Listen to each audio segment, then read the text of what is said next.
Aloha everyone, and welcome to another Carbon 60 video by me, K. Elmer. And in this video I'd like to share with you my outtakes and updates for the C60 stuff. And what I mean by outtakes is I do a lot of little mini projects that don't really warrant a whole video, and I just decided to throw them all into this video so you can kind of see all the little tiny things that I think up, and I just wanted to share it with you. And then there's also been some updates lately in the C60 industry that I thought were really interesting, and I thought I'd share those with you as well. So hey, basically the outtakes, I did during the Stir versus Sonicate video, I actually did an experiment, and I completely forgot about putting it in the video.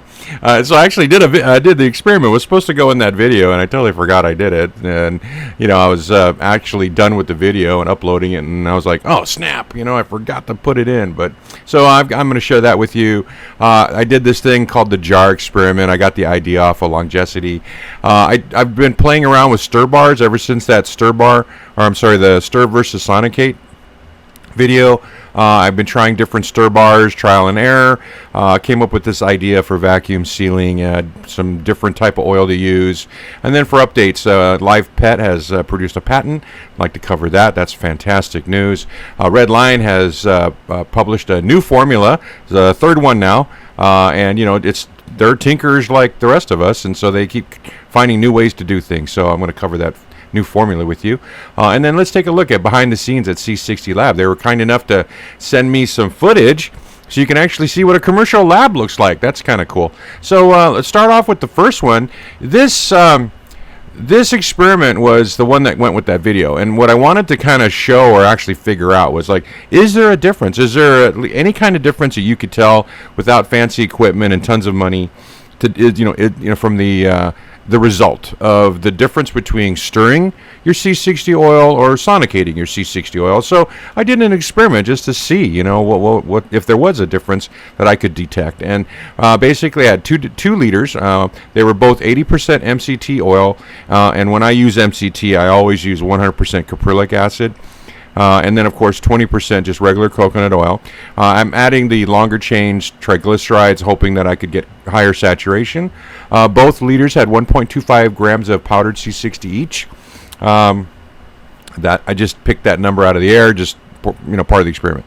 And then now the first liter was your standard stir 2 weeks, let it sit, filter, right? But the second liter, which was a Sonicate liter, was Sonicate for 40 minutes, and this was before I knew about doing it for 4 minutes, like Red Lion let us know in that video. So before that I was doing it around 40 minutes. So I was 40 minutes. I settled for 10 and filtered, and I timed it so that I would be filtering both of these on the same day. So this is the result, and what it comes down to is the visual inspection of the bottom of the flask after I removed the top portion. This hole was just where the stir bar was. I forgot to take it out. And you can see it's super thick. I mean, there's because it's mostly MCT, it's very, very thick on the bottom, and you can't see through the bottom. So there's a ton of C60 residual, which is what you would expect from MCT and stirring it. But then here's the Sonicate one, and look, it's just exactly the same. I mean, if anything, you can kind of you could see a little bit more light coming through the bottom. But when you look at it like that, it seems to be a reflection. So to me, I'm just, my personal opinion was that there was just as much residual C60, i.e. meaning there was just as much C60 that had saturated into the oil. And then if you saw that video, you noticed that all the colors were the same. Yeah, it was that same batch. So both batches ended up having pretty much the same residual C60 and the same end result color, because here's what it looked like. At the end of the day, Stir versus Sonicate, this is your end product. Which one is which? And the answer is I don't remember. That was 2 months ago. I really don't remember which one's which in this picture. But it doesn't matter. I mean, it's just like, here you go, right? One of them is the other one, and the other. So I think there was this earlier. There was a debate at a certain point in time in the making of C60 oil whether stirring versus Sonicate. And there's this camp saying never Sonicate, and there's this other camp that Sonicates. And hey, you know what? at the end of the day, you get this, you get the same product. It's exactly the same. And if you're worried about sonication, like I pointed out in the video, hey, C60 is a super antioxidant. It's going to mitigate any effects of lipid rancidity over time. And if you take it quick enough, like I drink probably a liter of this stuff a month, so I'm going to burn through it so fast that it's not an issue. Bottom line is you pretty much get the same results. So that was that experiment. Wanted to share it with you. This one was the jar experiment. And when I said Longecity, that's that forum of the original ancient biohackers who adopted C60 starting in 2012. When the Paris rat study came out, there was this group of people. And if you go to that forum and you read those ancient posts back in the old days of C60, yeah, like 7 years ago, right? But you read those old posts, and there's lots of really fascinating threads. There's a couple of real famous guys that came out of that, and there's just and they talk a lot about the beginning days of people trying to figure out how to replicate that study, taking it and documenting their results, sharing the results with each other, and then I kind of keep an eye on that for the last couple of years, and there's not a lot of people posting to it anymore. They've kind of moved on to different supplements like NMM and you name it. So, but back in the day, there was this one guy who had commented that he actually he didn't use a stirrer, he didn't use a sonicator, he just put it in a jar. And he shook it up, and he just would sip out of the jar, and when it got low, he would put more oil in it, and so I decided, hey, I'll give that a try. So the jar experiment is really a residual 60 that was left over from this experiment. What I did was I poured some coconut oil in each one of these puppies, and I just shook it like crazy until all of that lifted up and off the bottom, which was very hard, as you know. And then I just poured it into this jar. It was just random jar in cupboard. And so I got a small jar, coconut oil. I just shook the crap out of it a few times, and then I forgot about it. I actually lost it, and I don't remember where I put it. And then I found it, and I put it away, and then I lost it again. But anyway, I forgot it. I forgot I was doing this. But I did find it, and then I filtered it, and I made a video. Hey, ta-da! And so this was the jar, and all of this, right, went into this jar. So there is probably, I'm going to guess like a easy half a gram of C60 in that tiny little jar with coconut. And you can see how just shaking the crap out of it turned it this really dark crimson color. So anyway, I poured off the top of the jar into my little baby sinter filter. I forgot the name. It's sintered glass filter, right? There's that sinter there, and this is like a 30 milliliter one. Anyway, so here's the bottom of the jar, and so there's a lot left. There's it's black and there's thick, and so you can tell there's a lot left. But the point is that by shaking it up, right, I was able to create C60 oil. And so here's the filter, and here's my horrible job at trying to cut out a circle because that new little 30 milliliter is so small I don't have a filter that fits it. But that was the filter, and then here is the end product. And it was really hard to kind of show the coloration because my kitchen's not that bright, and I was just kind of moving this thing around. But there's this moment right here, right about now, boom, where the light catches it, and you could see that dark purple in there. And this dusty dark purple is usually always the color of the second and third batches of MCT using residual C60. So this is C60 oil, no stirring, no sonication, put in jar and shake. So I thought that was pretty cool. Wanted to share that with you. It works. And of course, I just put more oil. Actually, I took that whatever's left over in that tiny little green jar. I've now moved it over into a little bit bigger jar, put more oil in it, and shook the crap out of it. And it's sitting in somewhere in my lab. I'll find it 2 months from now and try it out. Anyway, so there's an idea for you. It's interesting because it kind of just tells us that it's a little bit simpler than it needs to be in terms of making C60 oil. Of course, everyone's trying to replicate the rat study, blah blah blah. But there you go. Okay, I'm just saying. Now the next thing was I went out after that video and I bought one of those triangle stir bars, and I wanted to give that a try, and I used this in a concoction. I actually am doing a video about this type of oil that I made this with, and so I used a stir bar, and I kind of wanted to share with you what happened was after 2 weeks, I mean, look at this thing. By the way, this is a magnet that I use to pull this out of the jar, flask. And so I pulled this thing out. I mean, the oil that I was using with this is so thick I couldn't see it, so I didn't know this was happening. I couldn't see inside the oil. And then after 2 weeks, I go to take this thing out. And remember now, these triangle guys are meant to pull sediments off of the bottom of the flask and fling it up into the interior of the solvent or the liquid that you're trying to stir. So I used it with C60, and this is what happened. It was just covered in C60. This thing just like caked onto the stir bar, and then if you I don't think I didn't do a video. I'll show you in the next video, but the bottom of the jar looked like it got scraped clean. So this thing acted like a little scraper, but instead of throwing it up into the oil so that it could mix, it stuck to the stupid stir bar, and it's kind of pissing me off because that's really, so I wiped it off just to see, just to visualize how much C60 that stir bar took out of the oil. And look, that's a lot. So it's like, I would say more than half of what I put in the jar got taken away by the stir bar. It kind of ruined my experiment, and I was really pissed. And I was thinking, man, screw these triangle bars, that they don't work at all. So I don't recommend that. And then, then I've tried it roughly in the same time period. I was doing some other stuff, and I forgot what oil I was using, but and I used one of these nub guys. And what these nub guys are for, there's this, like, it's a stir bar, but it's got this little rib here, and look what happened to this guy. After 2 weeks of stirring, this is a nub one. This guy right here, that had a nub. It had a nub. And look what, after 2 weeks of stirring in C60 oil, the nub just came clean off. And, it's like, if you ever needed another reason why you should filter, there you go. Because all this Teflon right here, that was here, is in the oil. And I didn't really realize that. And, but I filter everything through a 0.22 micron filter. So I was like, so I filtered out, I hope I filtered out all of that Teflon.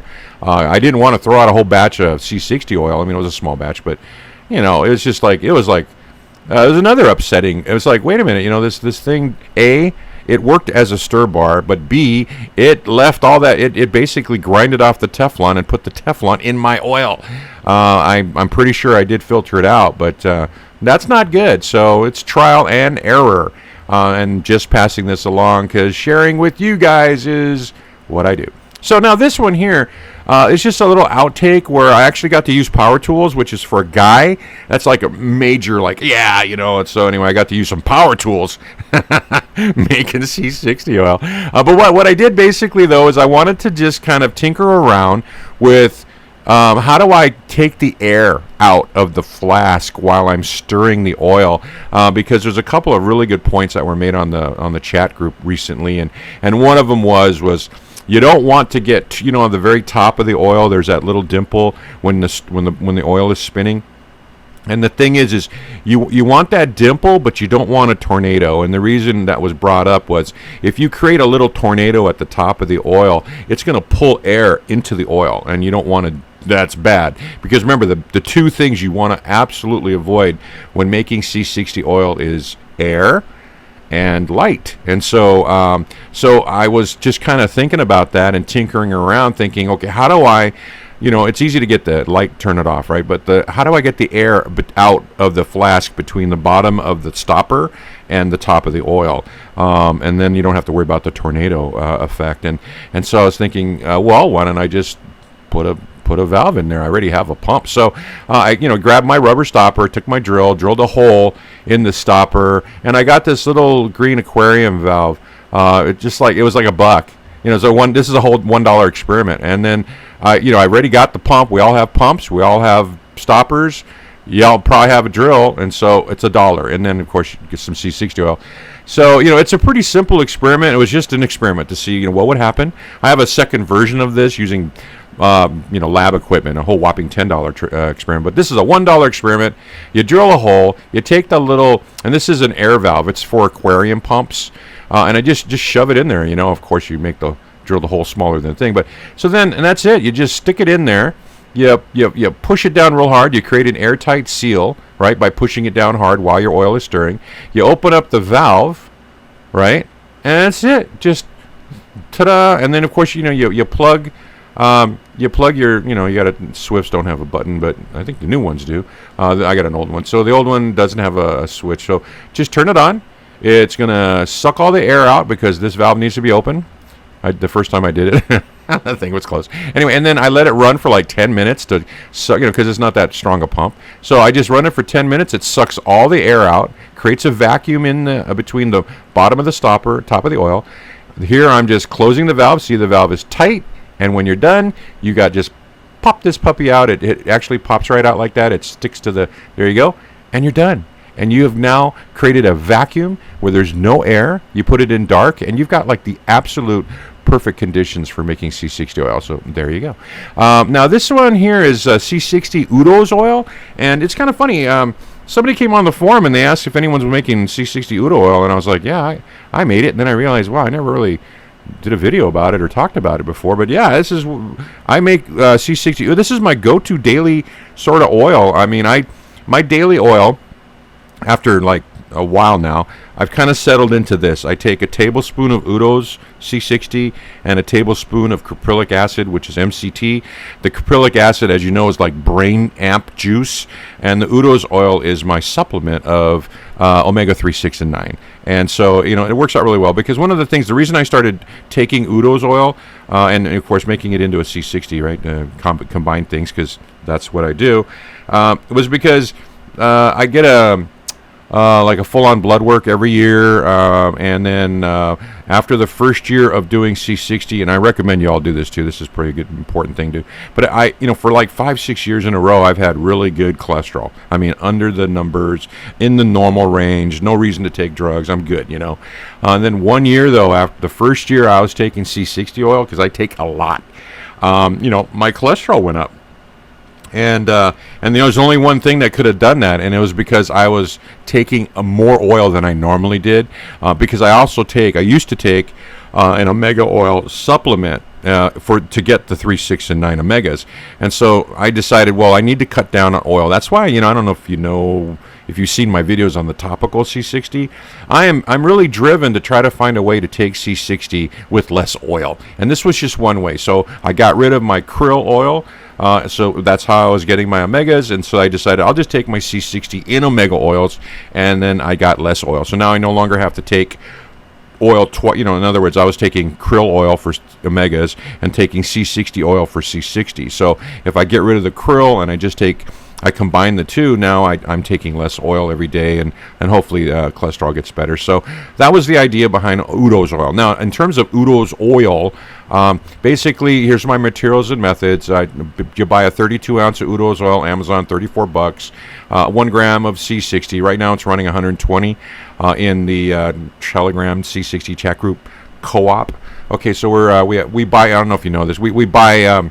Not we, but we have a volunteer who actually goes out and acquires a large quantity C60 in bulk, just like a co-op, and then resells 1 to 5 grams to anyone who needs it, for the little guy who wants to save some money. So it's right now the going price for a gram is 120. So I got some of that, and then of course you need your flask, magnetic stir, your filter, your pump. It's your basic.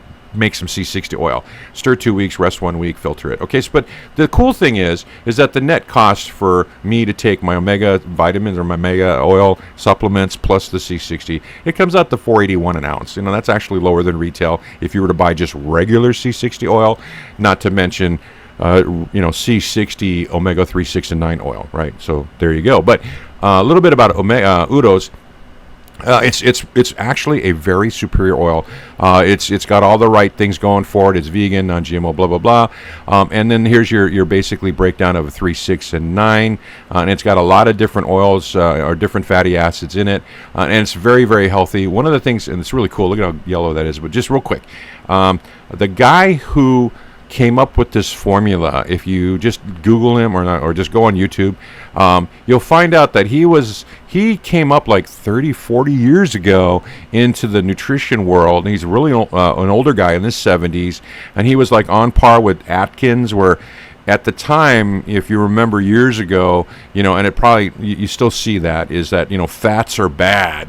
And then these two guys, said, no, the rest of you scientists got it wrong. Fats are not just good, they're critical.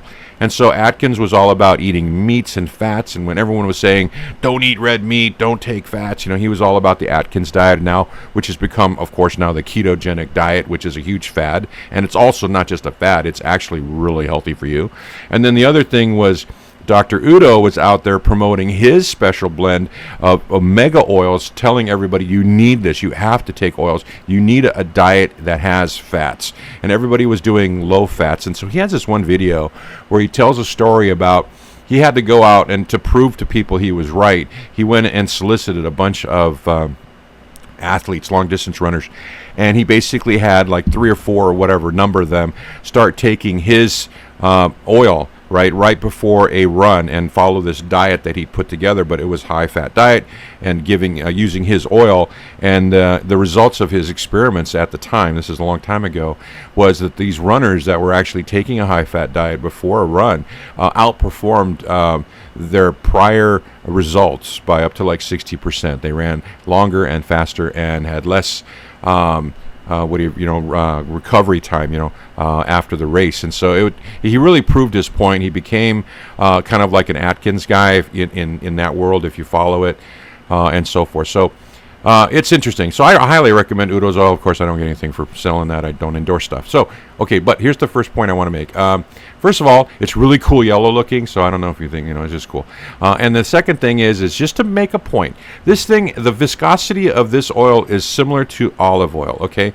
So if you're using this little green IntelliLab, the IntelliLab, this guy right here, if you're using this guy, which is fine, it works, but this guy, like I said in my other video, it's just not powerful enough to stir 1 whole liter, and I just wanted to prove it to you by showing you this. Just for demonstrations, I put a full liter of the Udo's in the flask, turned on the stir, ran it, pushed it up to the 2 o'clock position on the dial, and look, there's nothing. You don't see any dimple. The top is not even moving. So I really want to emphasize this point about using the IntelliLab stirrer, trying to stir a liter of something. It just doesn't work. If you don't see the dimple, this half of the oil is not even moving, and you're not going to get a high quality C60 oil product with good saturation. So you really need to make sure you can see that dimple. So what do? Well, I just cut it in half. So I just put 500 milliliter, I pour the other half out, right? Turn it on, and there you go. You've got the dimple going on. And so now you know that oil, all of the oil is moving. And just for fun, here's just the shot of me adding the powdered C60, because it's kind of cool how it just kind of, I don't know if you do this, but I kind of like to watch it. I like to watch this part of the process. It's kind of cool how the C60 just drops in, and the way it's moving around and slamming into each other. But within a few minutes, literally, the whole thing turns black, right? And then this is at this point of the process is where I put the stopper on and suck all the air out and move on to the next flask. So yeah, it's cool. So this is Udo's oil, C60 Udo's oil. Give it a try. All right, so that's the last of my outtakes. Want to share the updates now. A couple of weeks ago, the LivePet folks, Ian Mitchell is the vice president, I think, of research and development and operations and so forth. They put out a news bulletin. They were also on a I'll link it in the video descriptions. He was actually on a recent interview where he talked about producing the patent and so forth. And he's also talked about their work, the LivePet company's work towards creating an antimetastatic cancer serum for dogs. They've been on Sarah Westall, they've been on the Bulletproof podcast, and this other podcast. So there's basically 3 separate interviews, if you're interested in researching more, learning more about it, where Ian Mitchell is interviewed about the work that they've done. They finally were issued their patent, and it just came out a couple of weeks ago. And this is monumental, and in many different ways. And just for full disclosure, I'm actually did sign my dog up for one of the trials for this, and I'm under an NDA, so I can't talk a lot about the details of the protocol. But since this is public, I'd like to just share it with you, and I cannot emphasize enough how incredibly important this is to all mammals on the planet, if you understand what I'm saying. So this is now out in public. He's got his patent, and what that means for all of us is that the product's coming soon after this. And I would assume, and I'm just guessing, I haven't chatted with Ian since he published I mean, he got the patent awarded to him. So I don't know what the time frames are, but I think it's like, normally it's going to be at least a couple years before it hits production commercial product where they're actually selling the product. I know that he'd mentioned in the last interview that they're also working on a line of dog food that'll accompany the protocol, because it's part of the protocol is to also follow a ketogenic diet or very restricted diet. So they're creating a food product that'll go with the serum, and then together what this does is it actually stops tumors from growing. And so what he did, and this is in the patent, it is quite fascinating, of course link below to the patent, but they took a C60 molecule and they attached a saccharide molecule, and the saccharides are sugars, right? So they attached a sugar molecule to the C60, and then this to me looks like it's not clear what exactly this is. I think they're using olive oil, so it's a long chain fatty acid molecule, and then of course there's OH, which is oxygen, hydrogen molecules as well. So I'm not really clear on what this piece of the molecule is, but this is clearly a long chain. This is a saccharide, and they created what is called a Lipofullerene-Saccharide conjugate. That's what that's called. And this molecule has a incredible effect on cancer cells. And if you read the patent, and I just kind of want to share that with you, this is right here on the LivePet site. You click on news, and this article pulls up.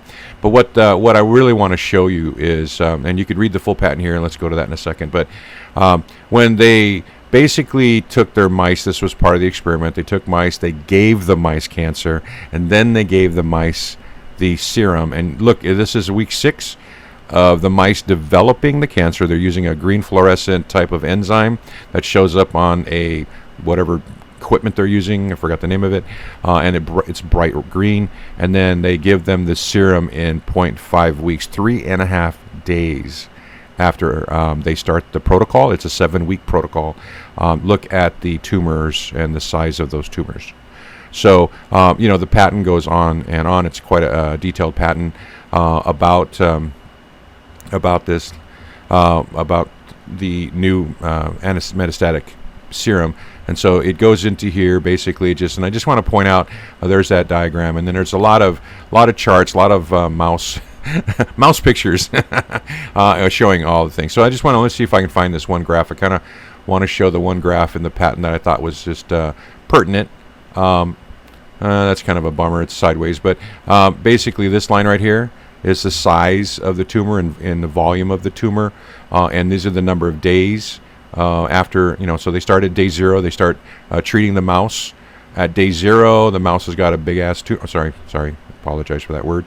It's got a big tumor, and so they give them the serum, and then right about day 33, day 40, boom, it's gone. So that's pretty interesting if you understand the concept of how long it's been that mankind has been trying to cure cancer. And I've used that word, and that is my word. That is not a word in the patent. That is not anything that Ian has ever said. But I did use that 4-letter word. You have to be really careful with that word. But it's, when the thing goes to 0 and it doesn't exist anymore, that says something. So the last thing I want to point out about the patent, if you have a chance to read it, is there's 3 case studies at the end talking about dogs that had tried it.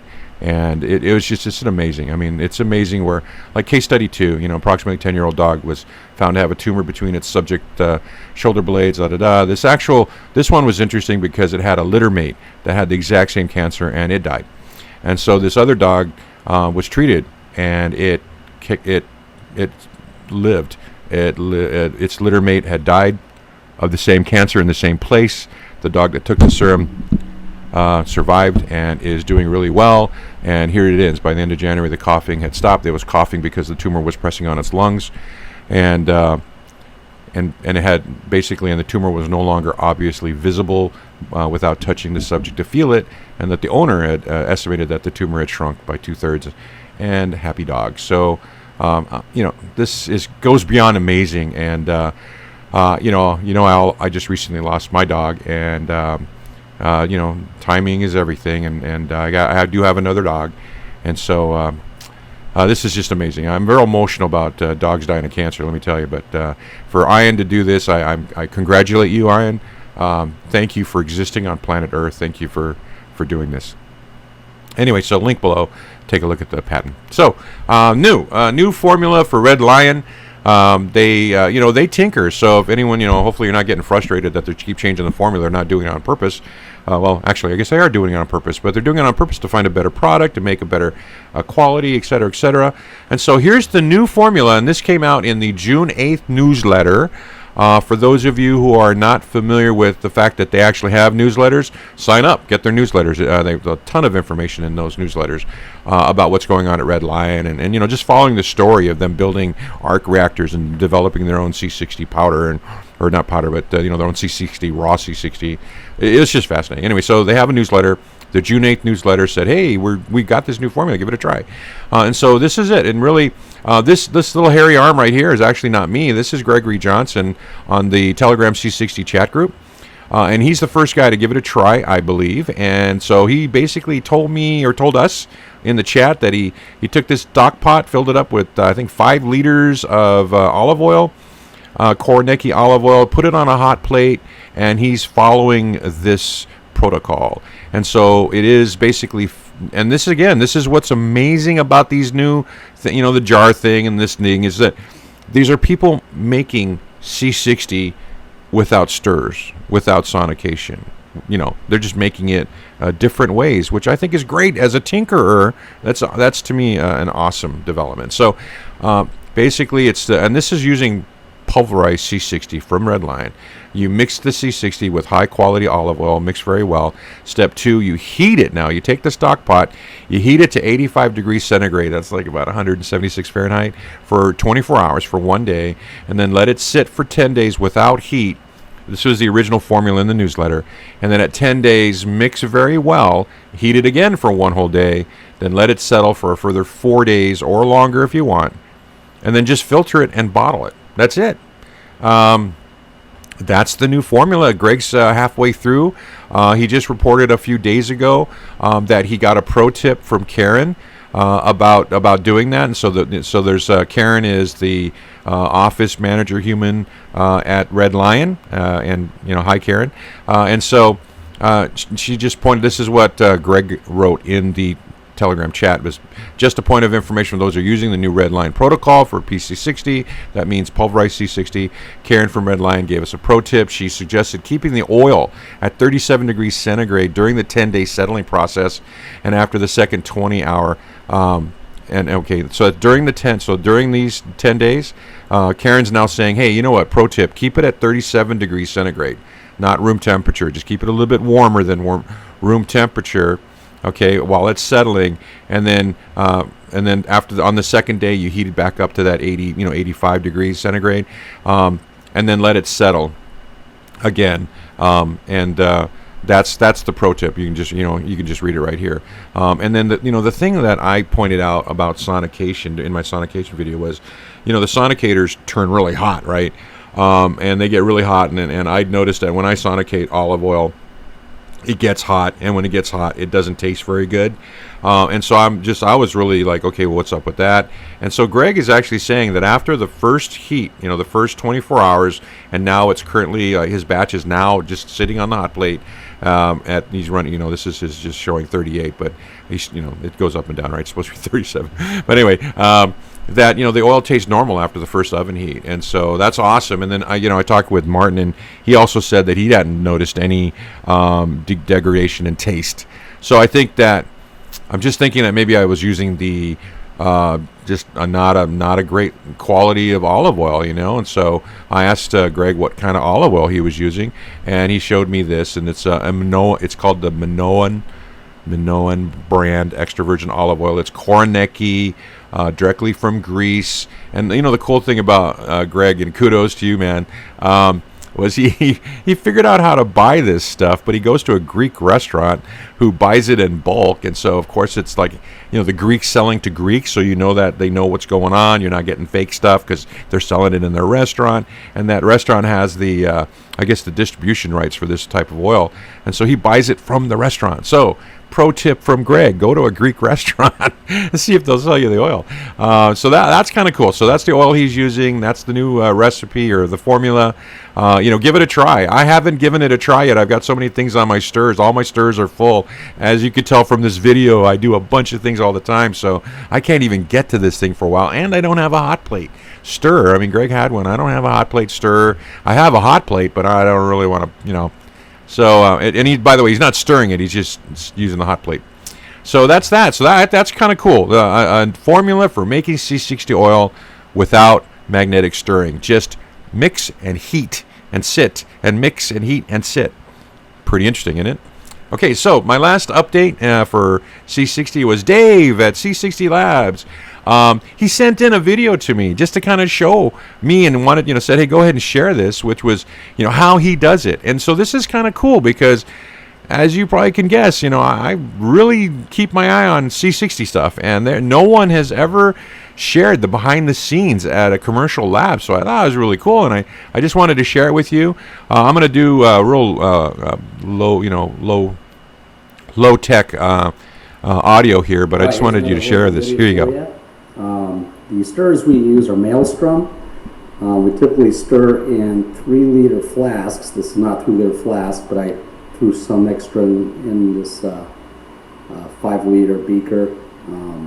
Just to give you an example of how powerful this magnetic stirrer is. We're using a 2-inch bar, standard bar, came with the unit. And we're mixing, 4.5 liters of MCT oil right before we get ready to filter it. We typically run 50 plus of these mixers at a time, and we've been running for about 2 years now. We've never had one fail, so we still are working with the original 50 that we purchased a few years back. Let me know if you have any questions, and we'll talk to you later. Bye. So we've got 10 of the olive oil going. We've got 10 of the avocado, 10 of the MCT, 10 of the hemp, and then 10 of the sunflower.